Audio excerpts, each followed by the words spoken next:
Convido você agora a acompanhar essa mensagem comigo. O título dela é O Profeta. Ficaram faltando aí algumas coisas serem explicadas a respeito dos dons. E hoje nós vamos falar a respeito desse que talvez seja um pouco mais confuso, mais polêmico, mais difundido, mais distorcido. E eu creio que Deus, essa manhã, Ele vai nos levar, nesse dia das crianças, a uma posição de maturidade, a uma posição de nós abandonarmos o leitinho, não sermos mais como crianças, no mau sentido da imaturidade, mas sejamos pessoas que entendem, que discernem, que compreendem a palavra de Deus. O profeta, olha só o que diz 1 Coríntios 14, 13, mas quem profetiza o faz para edificação, encorajamento e consolação dos homens. Então aqui, nós já temos os 3 objetivos principais da profecia: edificação, encorajamento e consolação. Edificação é colocar as bases, ajustar as bases, lançar as estruturas.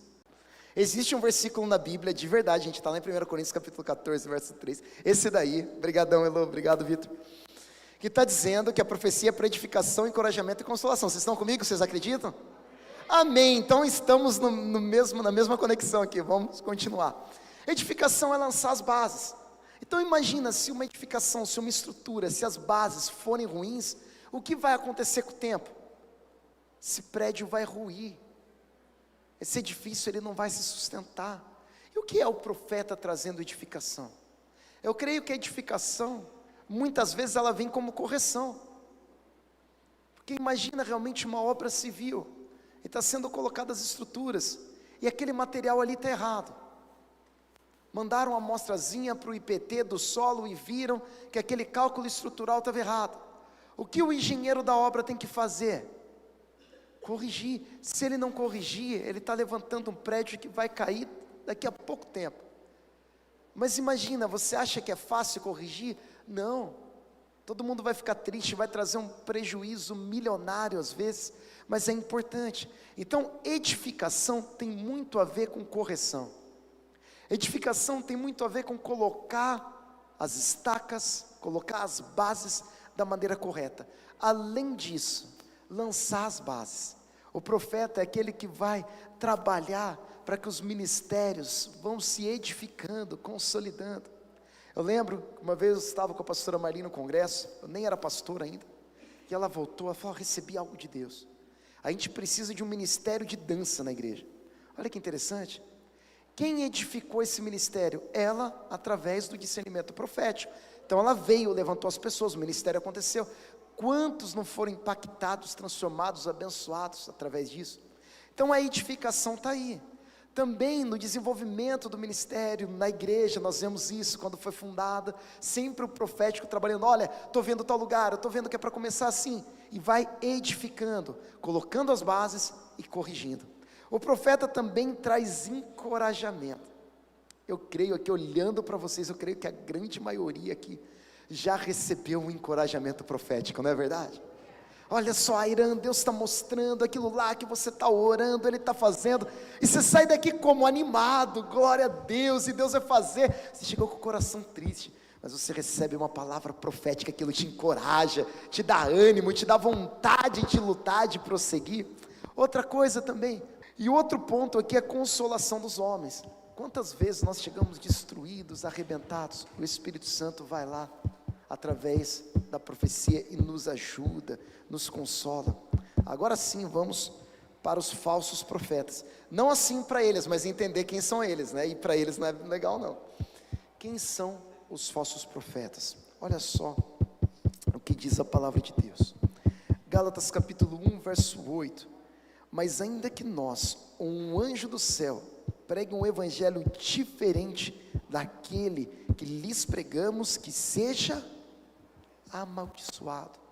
Então o que é um falso profeta a princípio? É alguém que está pregando, falando e dizendo coisas além do evangelho. Então o evangelho está lá, a Bíblia está lá, a escritura está posta, o cânon está encerrado, ou seja, são só aqueles 66 livros e pronto. E aí algum profeta fala assim: olha, Deus me falou que na verdade o anticristo é o João do não sei da onde. A Bíblia fala quem é o anticristo? Não fala, gente, quem está na dúvida não fala o nome, nada, não fala nada. E aí a pessoa teve uma revelação além da Bíblia. Isso daí é o que? É falso profeta. Outra coisa que a gente viu muito na história da igreja: olha só, Jesus vai voltar no dia 18 de dezembro de 2025. A Bíblia fala o dia que Jesus vai voltar? Jesus diz o quê? Que nem ele enquanto homem sabia. E vem um profeta e dá a data. O que ele é? Um falso profeta. Está trazendo coisas além da Bíblia. Vem alguém e diz assim: olha, Deus está mandando agora você trocar de mulher. Está escrito isso na Bíblia? Não. Gente, vocês estão na dúvida? Vocês acham que está escrito isso na Bíblia?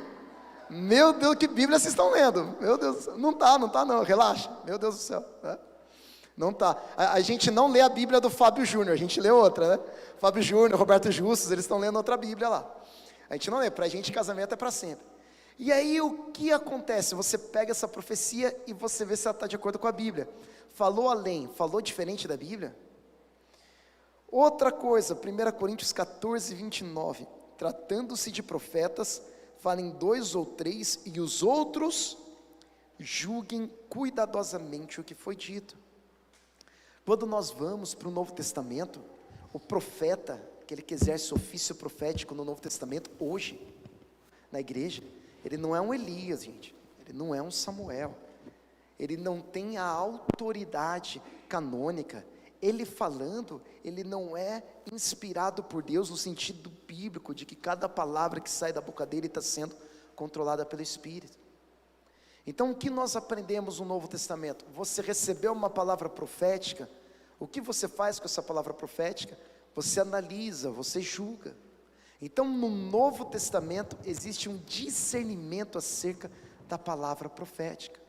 Então todos nós, o apóstolo que dirige a igreja, o pastor que prega, o mestre, o evangelista, o profeta, todos nós estamos abaixo da Escritura. A Escritura é a autoridade máxima. Somente a Escritura é plenamente inspirada, inerrante. É a voz de Deus dizendo a nós o que devemos fazer. Agora, quando nós recebemos uma profecia, nós analisamos essa profecia com cuidado. E olha só, Judas capítulo 1, verso 11: ai deles, pois seguiram o caminho de Caim, buscando lucro, caíram no erro de Balaão. Quem é Balaão? Balaão é a personificação do falso profeta. Lembra de Jesus no Monte da Transfiguração? Ele está lá junto com Elias. Elias é o profeta, a referência profética. Quem é Balaão? É o Elias reverso, é o Elias ao contrário. Balaão é um espírito de falso profeta. Então o que o falso profeta busca? Judas capítulo 1, verso 11. Olha Deus ligando para a gente agora. O que ele busca? Ele busca o lucro. Então existe alguém com dom, que prevê o futuro, que entende as coisas, e aí ela pede um dinheiro para você, no final da live ela manda um pix e tal. O que é isso? Isso é um falso profeta. Agora sabe o que é interessante? Que você vai cair o queixo agora. Esse falso profeta acerta. Esse falso profeta, ele não é falso porque ele não acerta. Ele é falso porque as motivações dele são erradas. Balaão, lá no livro de Números, capítulo 22 e 23, ele erra alguma profecia, igreja? Nenhuma. Ele é um falso profeta. Ele não erra nada. Ele realmente entende, discerne, interfere no mundo espiritual. Então você pode ver isso acontecendo.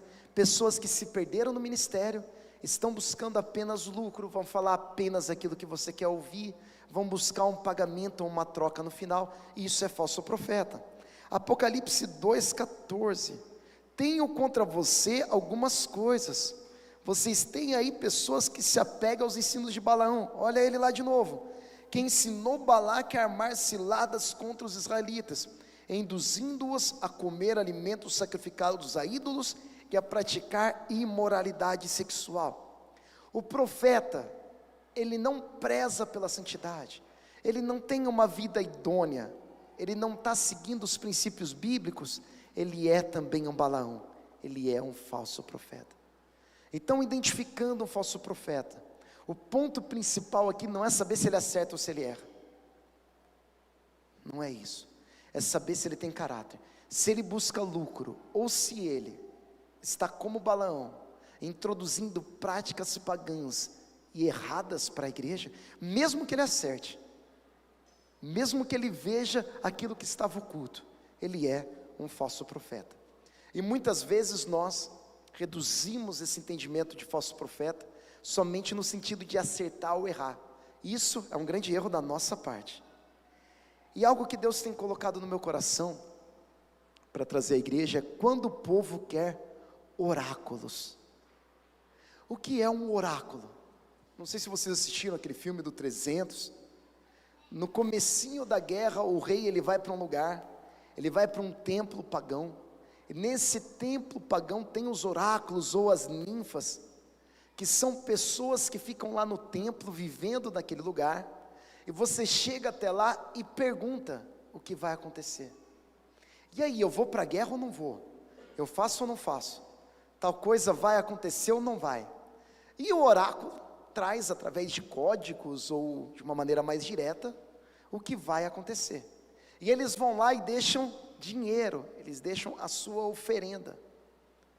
Então, muitas vezes, esse paganismo, essa ideia demoníaca, ela tem permeado o meio cristão hoje em dia, da gente entender o profeta como oráculo.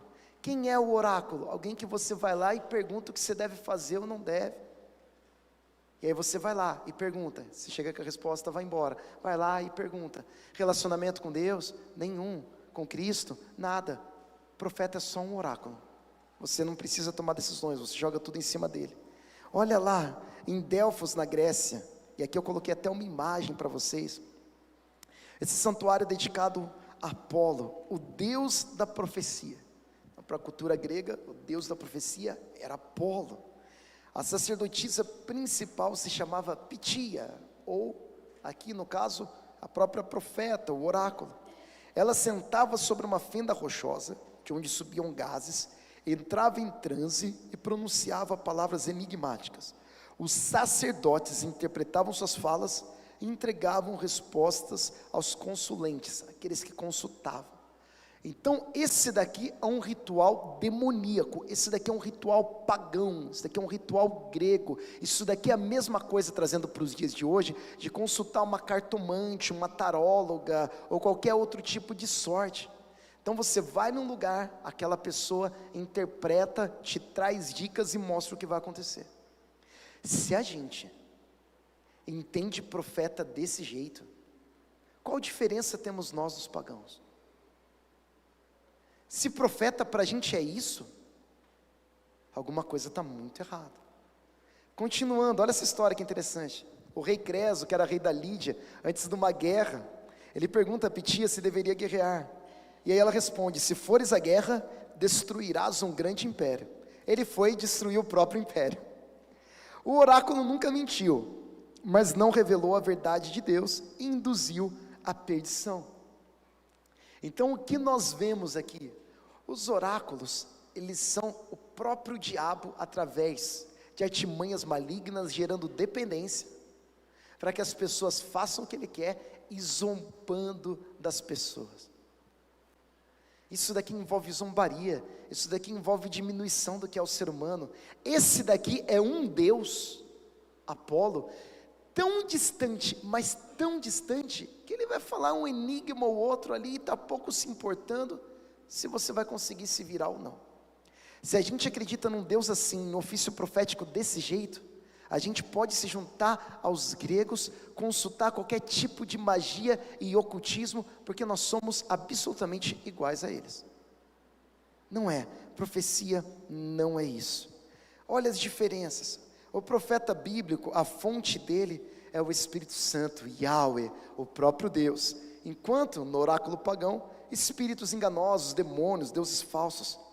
Nosso objetivo, edificar, exortar, consolar e também orientar o futuro. Oráculo pagão, apenas prever o futuro, controlar decisões. Profeta bíblico, revelação relacional, Deus fala ao coração. Oráculo pagão, técnicas e rituais de manipulação. Profeta bíblico, a motivação é amor, arrependimento, comunhão. No oráculo pagão, curiosidade, controle, poder, medo. Profeta bíblico, ele te aproxima de Deus. Profeta pagão, cria dependência espiritual e medo. Profeta bíblico, ele tem a sua autoridade submetida às escrituras. O oráculo pagão, ele é independente, não presta contas a ninguém, e ele é totalmente comercializável, totalmente vendido. Continuando, qual é o ponto que eu queria trazer para vocês, assim, que cale no seu coração essa manhã? Deus é relacional.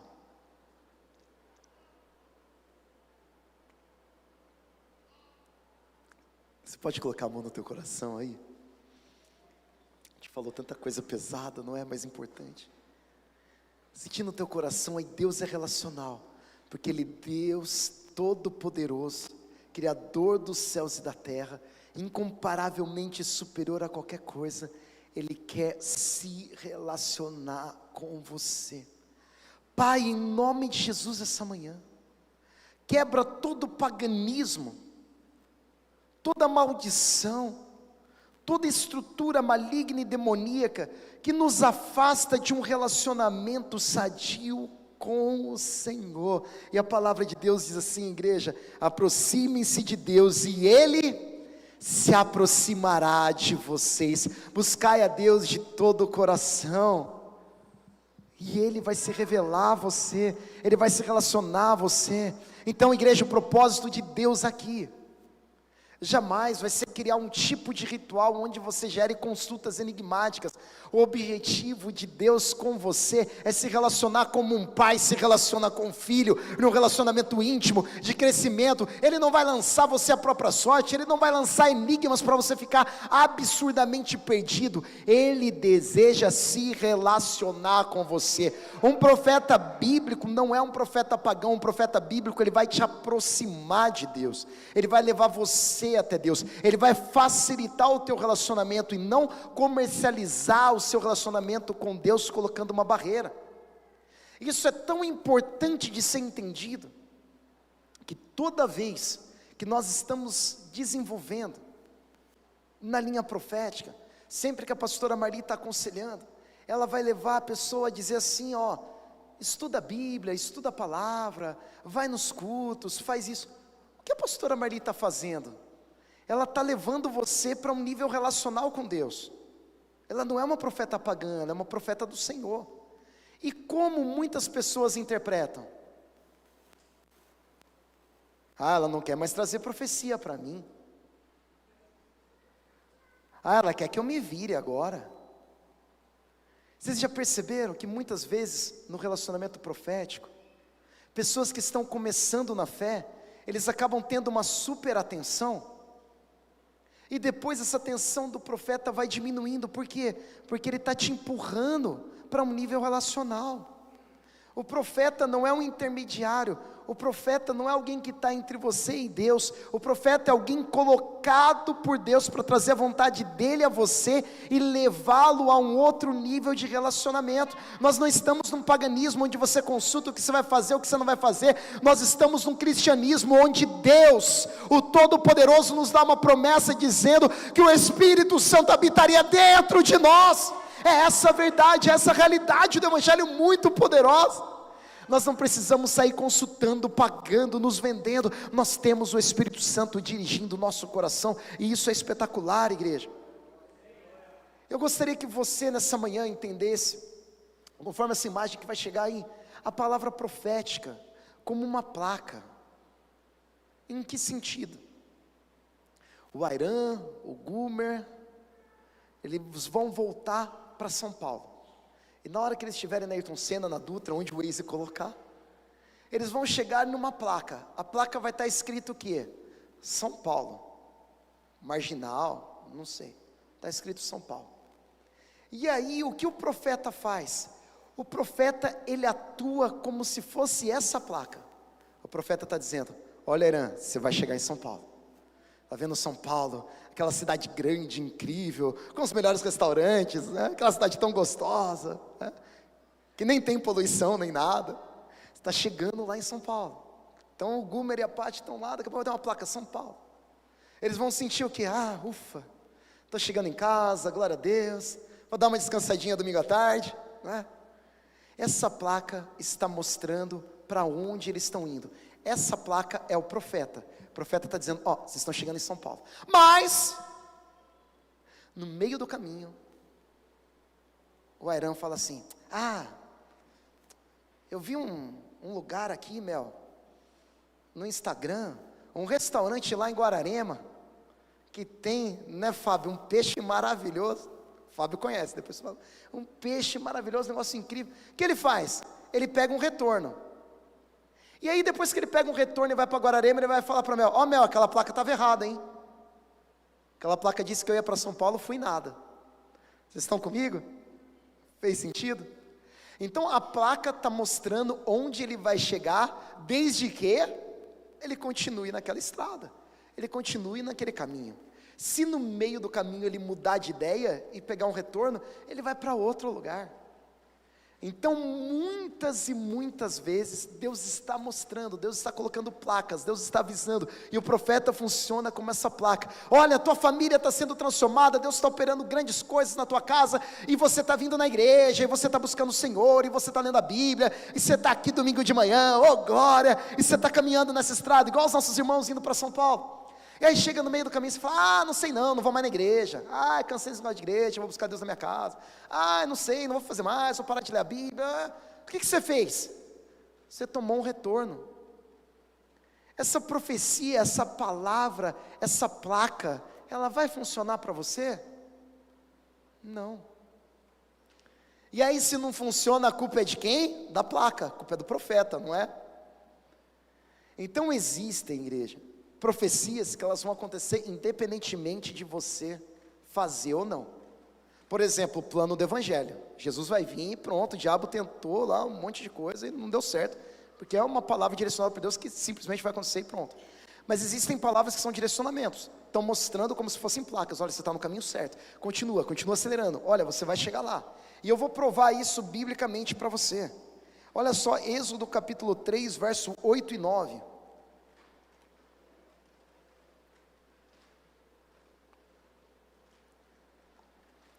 Por isso desci, Deus falando, para livrá-los das mãos dos egípcios e tirá-los daqui para uma terra boa e vasta, onde manam leite e mel, terra dos cananeus, hititas, amorreus, fariseus, ezeus e jebuseus. Pois agora o clamor dos israelitas chegou a mim, e tenho visto como os egípcios os oprimem. Aproximadamente 2 milhões de pessoas. Mesmo que você discorde disso e vá para outros teólogos, era muita gente, de toda maneira. Na pior das hipóteses, ainda era muita gente. Quantos entraram? 2. Então a placa estava errada? Não, a placa estava dizendo, ó, eles atravessando o mar. A placa estava dizendo, ó, Canaã, Canaã, Canaã. Eles estavam seguindo a placa. Mas é bezerro de ouro para um lado, é prostituição por outro. Chega na hora de mandar os espias falam: a gente não vai entrar nessa terra nada. O que aconteceu? Gente, nem Moisés entrou. Nem Moisés. Moisés traz a profecia, incentiva todo mundo, tira todo mundo de lá e não entra. Olha que negócio interessante. Quem que entra? Josué e Calebe. E no finalzinho lá do livro de Josué, sabe o que Josué vai dizer? De todas as boas palavras que o Senhor me deu, nenhuma falhou, todas se cumpriram. Mas por que se cumpriu na vida do Josué e do Calebe e não se cumpriu na vida dos outros 1.999.000? Por quê? A gente vai descobrir, vamos lá. Olha só.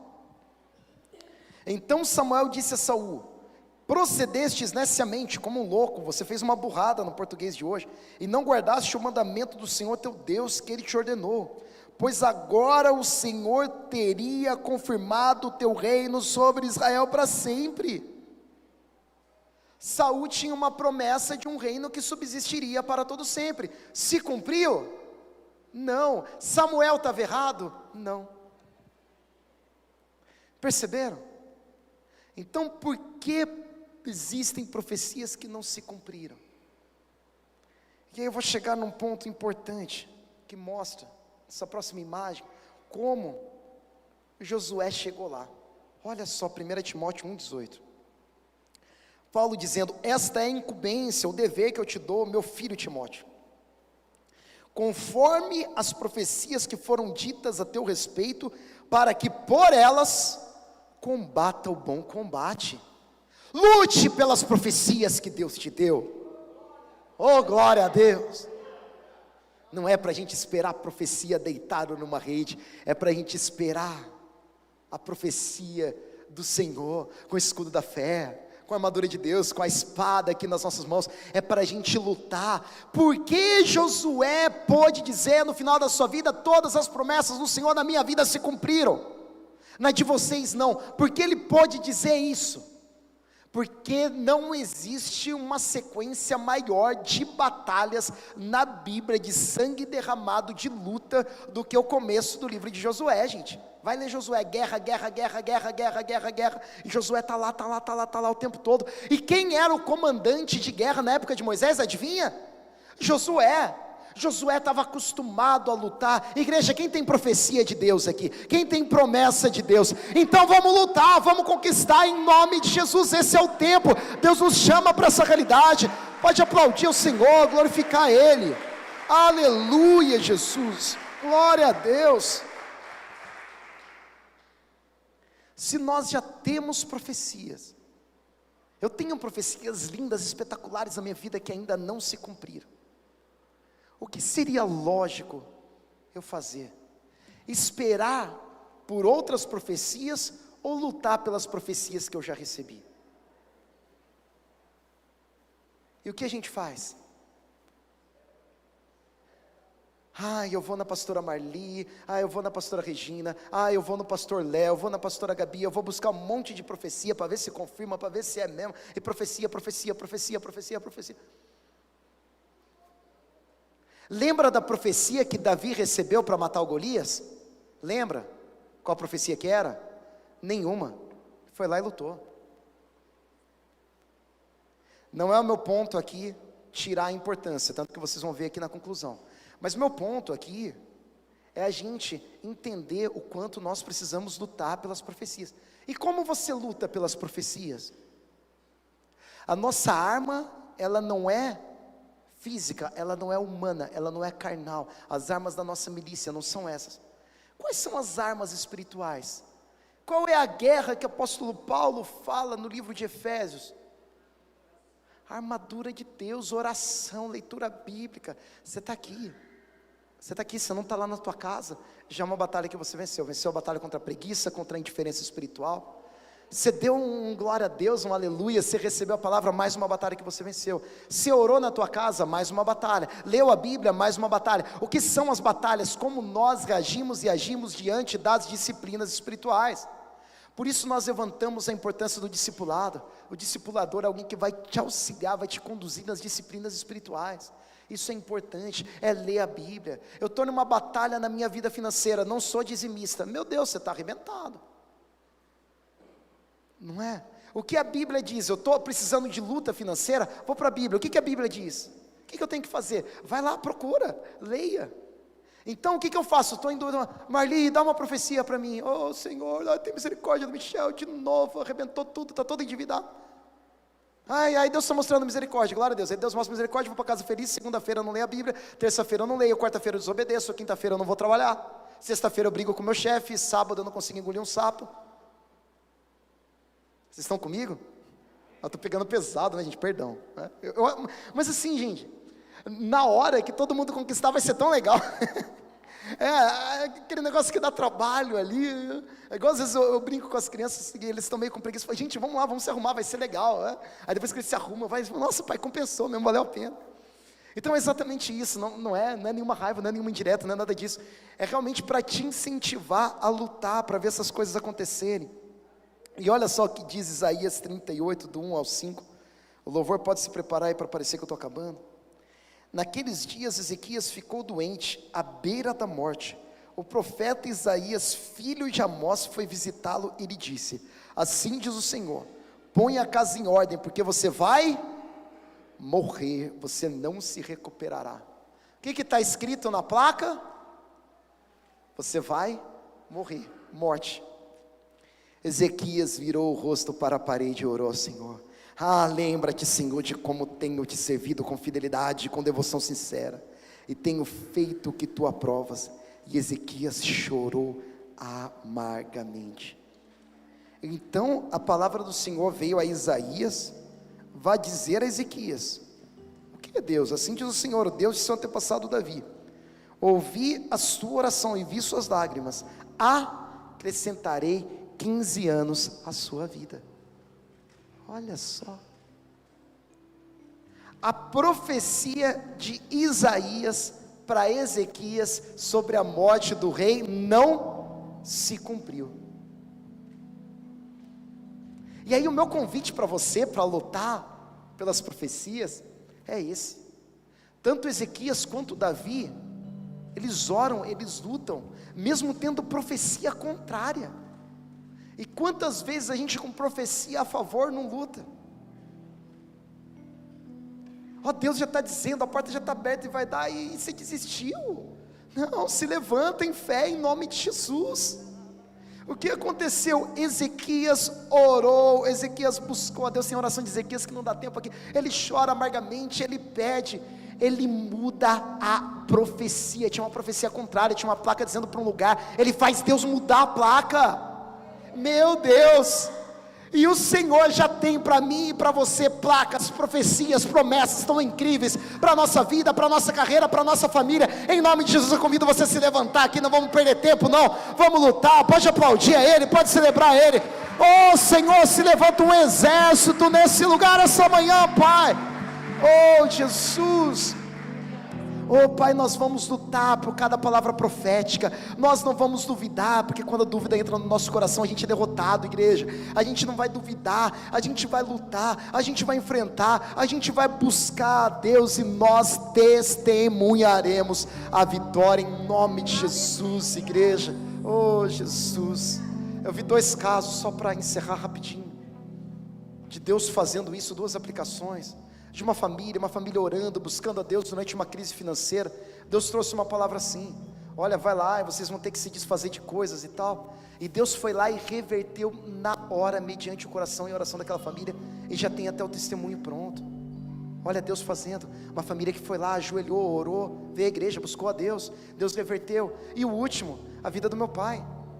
A pastora Marli deu exatamente essa profecia: vai lá, arruma a tua casa. Ele já estava ligando para a Elza para arrumar a casa, brincadeira. A Elza é a pessoa que trabalha com a gente lá para arrumar a nossa casa.